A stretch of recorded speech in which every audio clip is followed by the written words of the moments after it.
Բարև բոլորին, ես առաջին անգամ այս ամբիոնից խոսել եմ 19 թվականի ապրիլի 5-ին եւ միամտաբար սպասում էի եւ հորդորում էի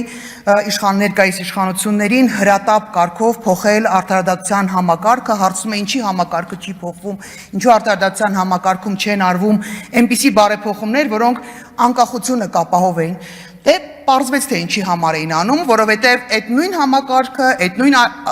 կատարելագործված տարբերակները մենք ունենալու էինք, որպեսզի կարողանան համակարգ օգտագործեն ըստ իրենց ցանկությունների։ Ես իսկապես համաձայն չեմ նաև այն մտքի հետ, որ մենք ունենք պետություն, ազգային եկեղեցի հակադրություն, որովհետև փոքրիկ ժամանակավոր իշխանությունը ինքը չի կարող պետություն համարվել, որովհետև պետությունը մենք բոլորս ենք։ Անկամ այն մարդիկ, ովքեր եկեղեցու հետ, չգիտեմ, այնպես հաշտ չեն եղել տարբեր իրավիճակներում, այսօր հասկանում են եւ գիտակցում են, որ մենք ենք պահապանները եւ սահմանադրության, եւ իրավունքների, եւ օրենքների, եւ տարբեր կոնվենցիաների, հետեւաբար մեր պարտքն ենք համարել հանդես գալ ի պաշտպանություն, իսկ պետությունը հենց մենք բոլորս ենք իրականում, ոչ թե օրվա ժամանակավոր իշխանությունը։ Հարցը իսկապես հրատապ է, որովհետեւ ամեն իշխանության կողմից ամեն ասպատակումը եկեղեցու նկատմամբ ավարտվում է ձերբակալություններով, կալանավորումներով եւ մենք որպես հասարակություն նստած մի տեսակ, չգիտեմ, ինչ տրամաբանությամբ են, հատկապես ծնողները, հա, մայրերը։ Ես ուզում եմ հարցնել, ժողովուրդ, դուք նորմալ եք համարում, որ իշխանության ամեն ասպատակումից հետո մի խումբ մարդիկ ձերբակալվում են։ Մեր հայրենակիցներ, այդ թվում նաեւ մեր զավակները ձերբակալվում են, կալանավորվում են,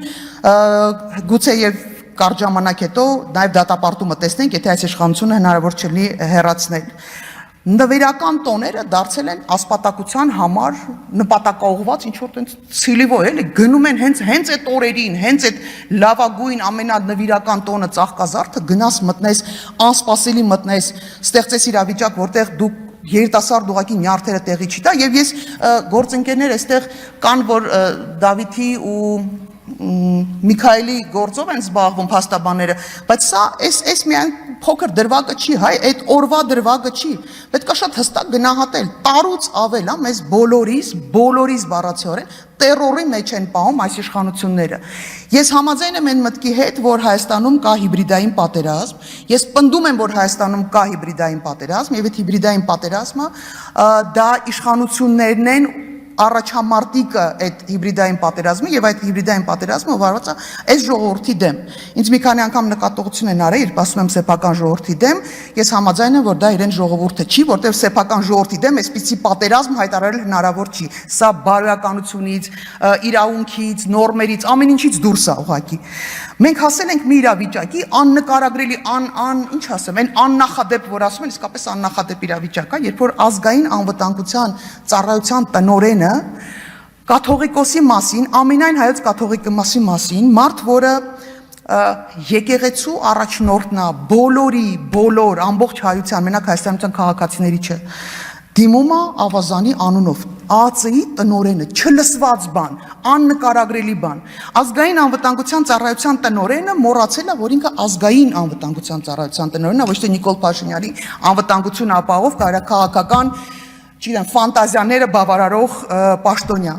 Մենք հասել ենք մի վիճակի, երբ որ ՀՄԵԿ-ը, որը հանրային տիրույթում գործող, հանրային փողերով գործող, գումարներով գործող, հարկերից գոյացած գումարներով գործող կառույց է, եւ պիտի հանրային, այսպես տեսակետը հայտնի, ՀՄԵԿ-ով վերնագրեր են գնում եւ մարդիկ են հրավիրվում, ովքեր կաթողիկոսին դիմում են ավազանի անունով։ Լավ, այս երկրում ընդհանրապես հայրաքելական եկեղեցու հետևորդների իրավունքները, զգացմունքները, չգիտեմ, կոնվենցիոն իրավունքները պիտի պաշտպանված լինեն, թե չէ, թե մենք այս խուլիգանության մեջ ապրելու ենք։ Եվ այս ամեն ինչը արվում է հանրային հեռուստաընկերությամբ։ Ու դա համարյա թե նույն մարդիկ են, շատ հետաքրքիր պրոցես է տեղի ունենում, նույն մարդիկ, որոնք ձևանում են այսպես անկախ, այսպես փորձագետներ են ներկայանում, փաստացի իրականացնում են Նիկոլ Փաշինյանի քաղաքական